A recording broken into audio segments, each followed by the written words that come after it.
This is a rare Ethiopian Orthodox Bible manuscript, handwritten in Ethiopia's sacred liturgical language, Ge'ez.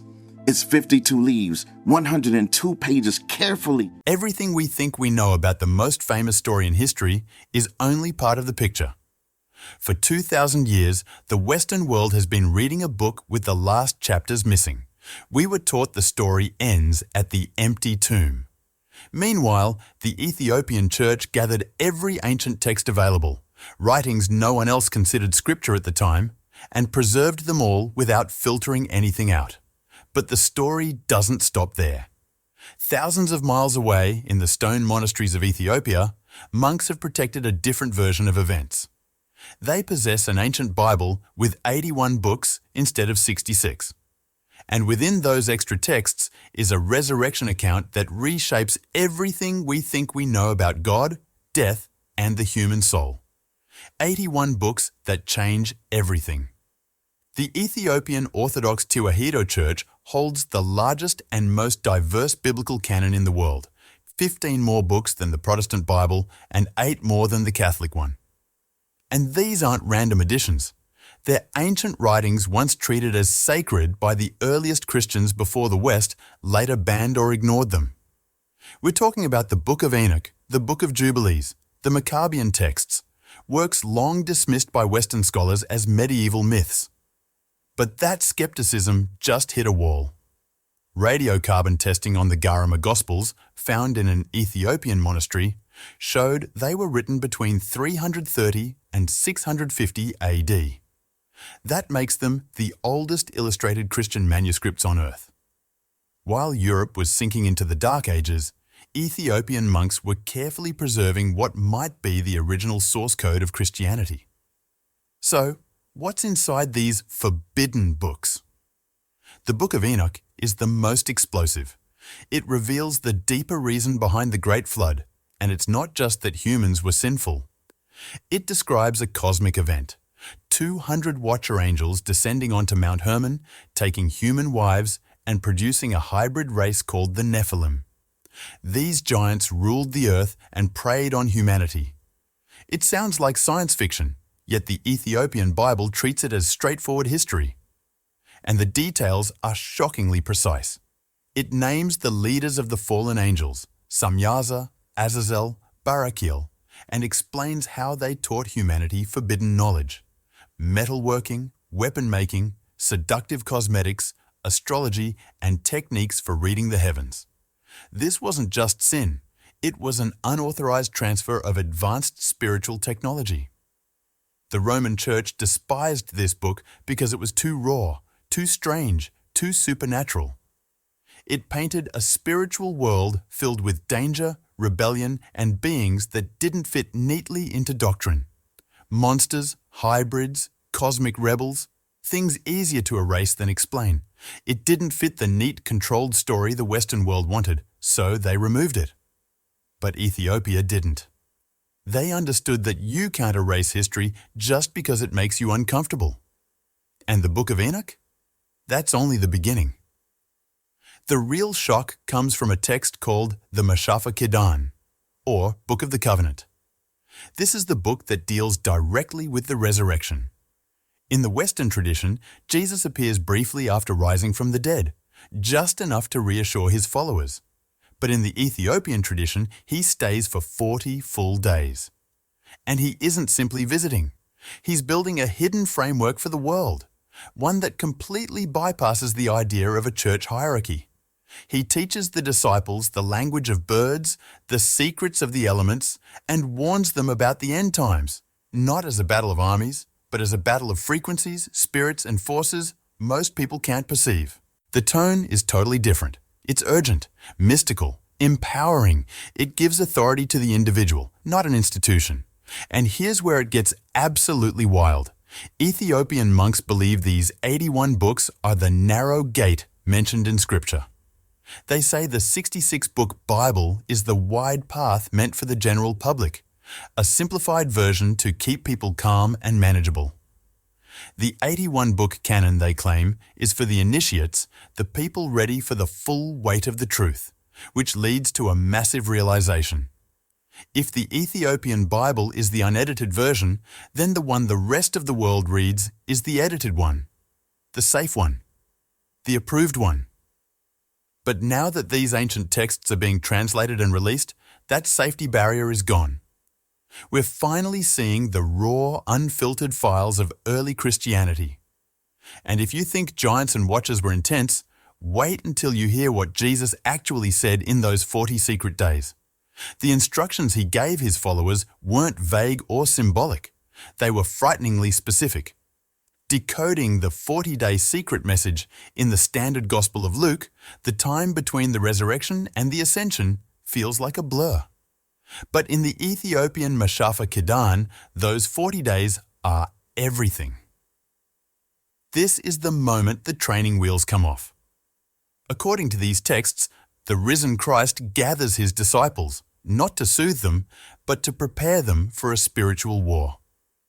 He speaks of a force known as the Builder of Shadows, a being working behind the veil of the physical world. This idea is going to blow your mind. Jesus explains that the material world, the world of money, power, and physical empires, is largely controlled by a deceptive force. He tells his disciples, "Do not build temples of stone, for the stone will crumble. Build the temple of the heart, for it is eternal." It might sound like a metaphor, but in the Ethiopian texts, it's a literal command. He's warning against organized religion. He predicts a future where men will wear long robes, invoke his name, and hoard gold. He specifically warns about a Rome that will turn his cross into a weapon. The detail is chilling. It's as if he's looking 2,000 years into the future, seeing the Crusades, the Inquisitions, and even today's megachurches. He tells his followers that the true believer must remain a stranger to the systems of men. But there's more. He introduces a dualistic view of the human soul, almost like a biological principle. He says every person has two winds blowing through them, the wind of life and the wind of error. The wind of error isn't just bad thoughts, it behaves like a parasite. It enters through greed, through the eyes when they look at what they shouldn't, and through the mouth when they speak lies. Once it takes hold, it hardens the heart, turning a living human into what he calls a walking tomb. Think about that, a walking tomb. Someone who breathes, eats, even scrolls on social media, but spiritually they're already gone. It's a zombie apocalypse, but for the soul. And here's the shocking part. He gives them the antidote. It isn't a tithe, a ritual, or blind obedience. It is gnosis, knowledge. He teaches them to guard their thoughts like a sentinel at a gate. He teaches that the kingdom of heaven is not somewhere out there. It's inside them, hidden in the silence between thoughts. This is exactly why Rome had to suppress this text. The empire needed obedient citizens who feared the emperor and the church. They didn't need self-aware mystics who realized the church might be unnecessary. If God truly lives inside you, you don't pay temple taxes. You don't bow to bishops. You become uncontrollable. The Book of the Covenant doesn't just contain spiritual teachings. It dives into some truly bizarre cosmology. Jesus speaks of storehouses of snow and gates of the winds. For centuries, people dismissed this as poetic nonsense. But modern science shows us that weather moves in global currents, literal rivers of wind circling the planet.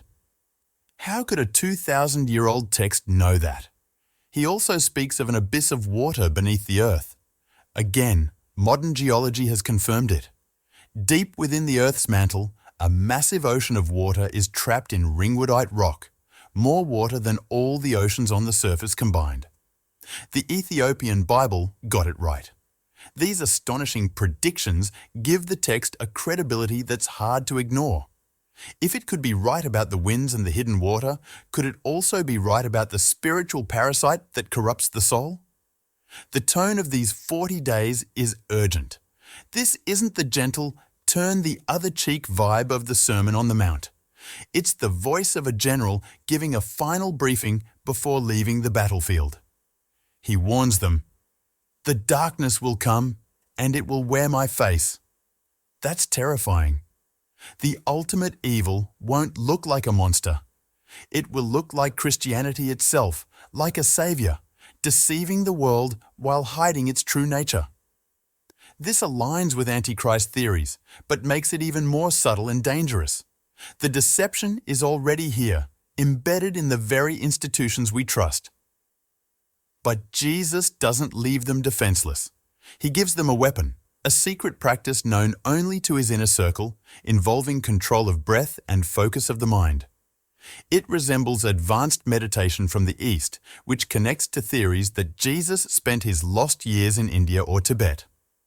The Ethiopian texts even hint at karma, reincarnation, and inner energy centers, all hidden in Christian terminology. So we have a secret book, a warning about a fake church, and instructions to unlock inner power. But what about physical proof of Jesus' power? That leads us to a small stone chapel in Ethiopia that no one is allowed to enter.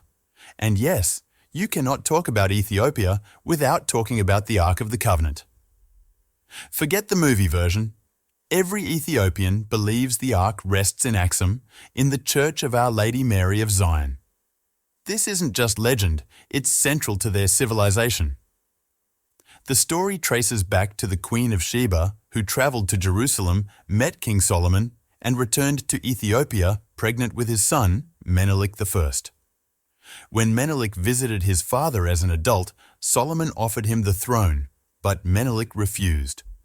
Instead, according to the Kebra Nagast, he and his followers pulled off the greatest heist in history.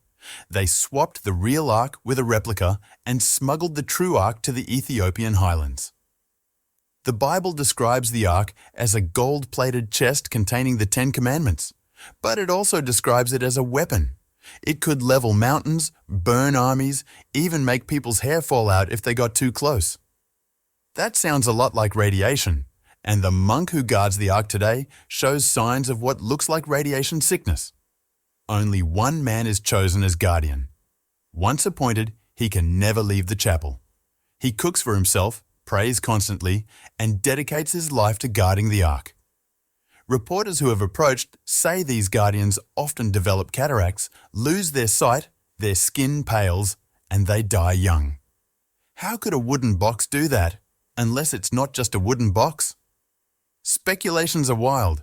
Some say the ark is an ancient capacitor, a piece of high-voltage technology. Others claim it's a communication device for contacting the Watchers. Whatever it is, Ethiopia has protected it for 3,000 years. And perhaps that's why Ethiopia is the only African nation never colonized. In 1896, the Italians invaded with modern weapons.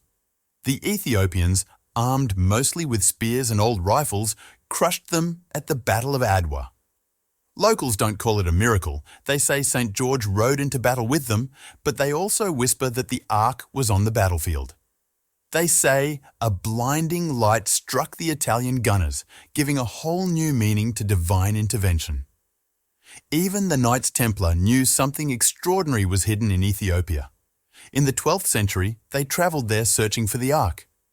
You can still see their symbols carved into the stone churches of Lalibela. They were obsessed. They understood that the Holy Grail wasn't a cup, it was this bloodline and this box.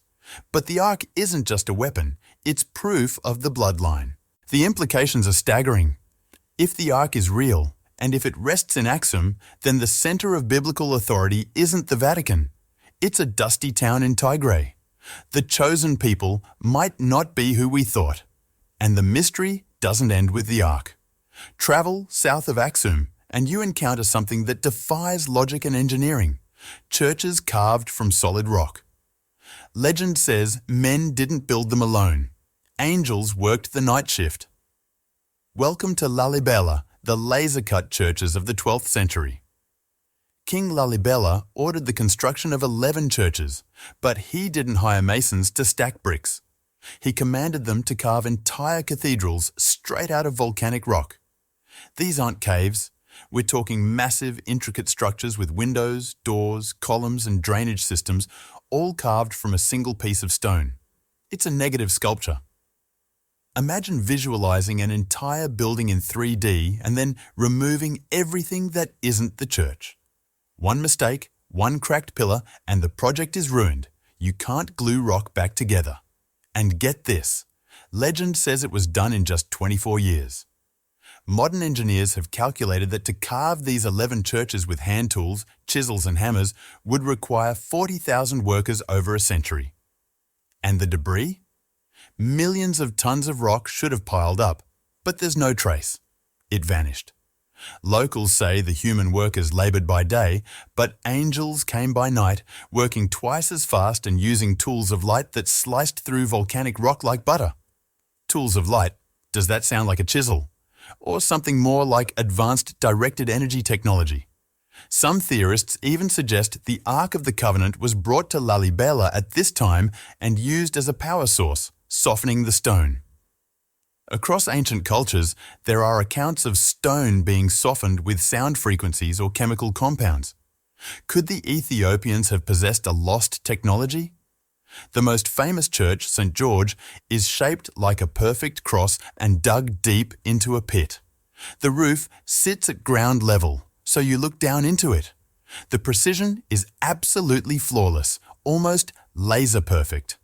The drainage system in Lalibela is so advanced that even after 800 years of torrential rains, the churches have never flooded. And then there are the tunnels.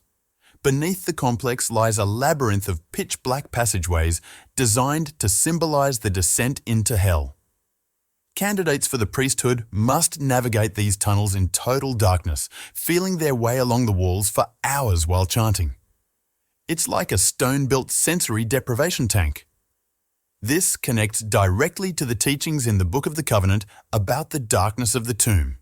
The architecture itself reinforces the theology. You must walk through darkness to reach the light.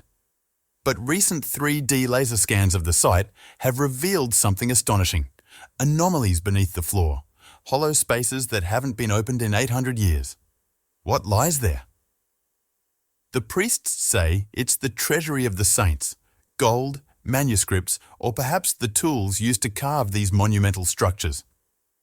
The world is obsessed with the pyramids of Egypt, but Lalibela may be even more complex.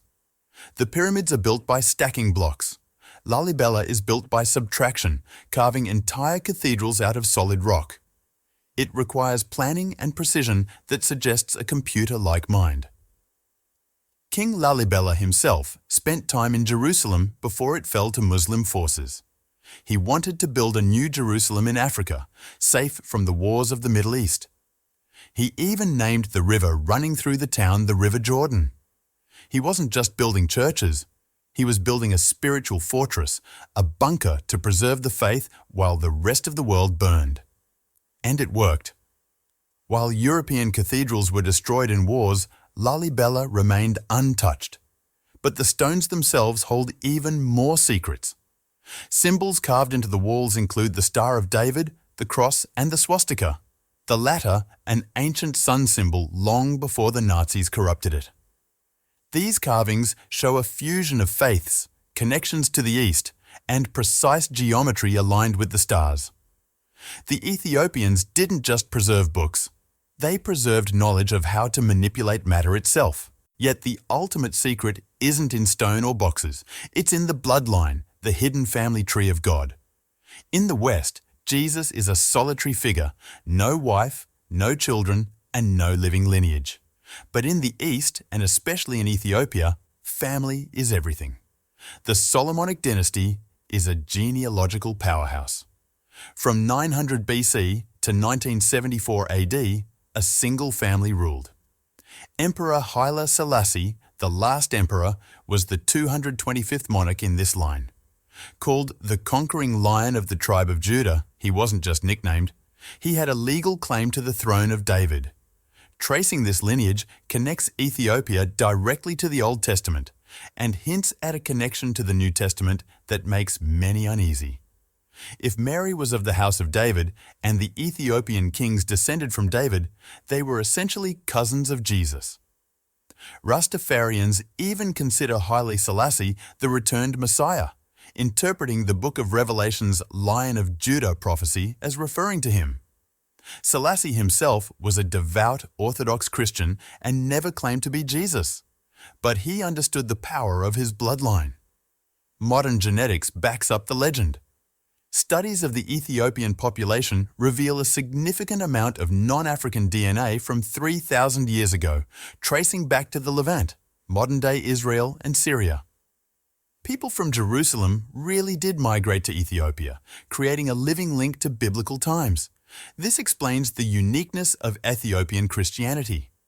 While Rome converted pagans by force, the Ethiopians were already part of the family. They simply evolved naturally into Christianity. Their practices reflect this hybrid. They avoid pork, circumcise their sons on the 8th day, and observe the Saturday Sabbath, not just Sunday. It's a perfect blend of old and new covenants, showing what Christianity might have been without European intervention. And this brings us back to the living Jesus theory. If Jesus didn't die on the cross, as some Gnostic texts suggest, and instead fled to a safe haven, Ethiopia is the most logical place. It was the only land outside Judea where his relatives ruled.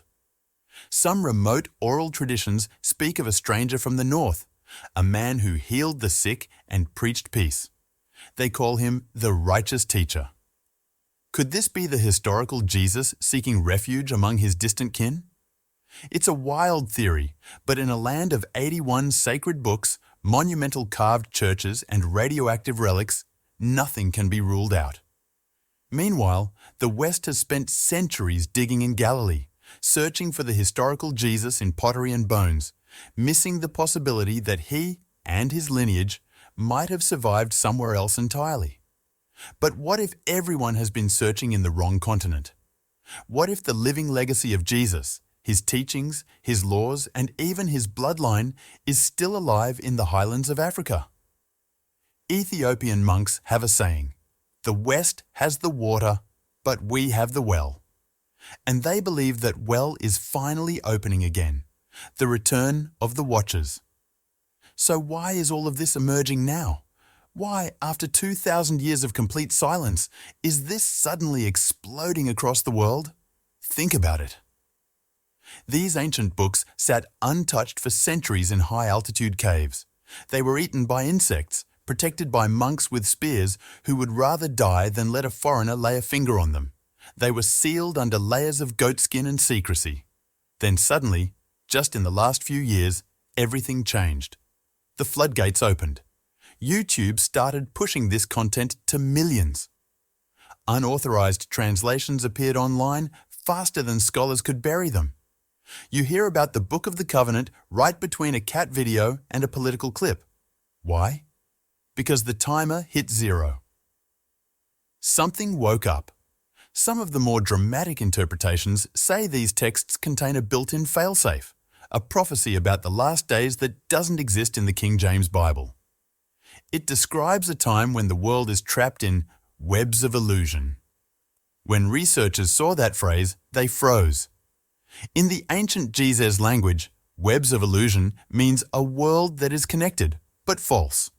A world where people speak without mouths and see without eyes. Sound familiar? It sounds exactly like the internet. It sounds like AI. The theory is that Ethiopian monks weren't just guarding a book. They were protecting the break glass in case of emergency manual for the digital age. The prophecy says that when humanity becomes lost inside these webs, the hidden truth must be released to break the illusion. And here's the part that terrifies organized religion. We are living in a global era of distrust. People don't trust governments. They don't trust the news.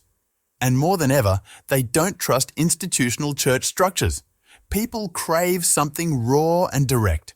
They want gnosis, unfiltered spiritual knowledge, not sermons, not middlemen. The sudden release of these Ethiopian texts is hitting that hunger like gasoline on a fire. It validates the feeling millions of people have carried their whole lives.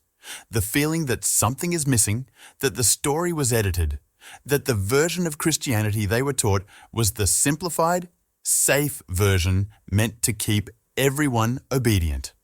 Here's the explosive theory. The Council of Nicaea didn't just remove books to simplify the Bible. They removed them to disarm humanity. Because in the Ethiopian tradition, Enoch, the Kebra Nagast, and the Book of the Covenant, humans are not passive sheep. They're described as powerful spiritual beings caught in a cosmic conflict. These books talk about the Watchers, fallen angels who tampered with human DNA.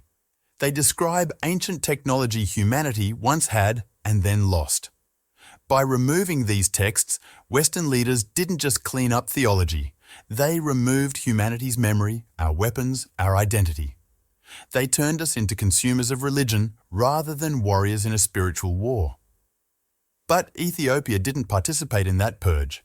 They kept the full power version while the rest of the world got the downgrade. And it gets stranger. The Ethiopian manuscripts don't just contain prayers and mythology, they contain what looks suspiciously like lost sciences. Take Lalibela. Those churches weren't built. They were carved out of solid rock from the top down. Local traditions say angels built them at night. But some modern theorists believe angels is a mistranslation for a type of sound-based technology, acoustic frequencies that could soften stone. If that's true, the Book of the Covenant might not be just a religious scroll. It could be a technical manual. It could explain how the pyramids were really built. It could describe the manna machine.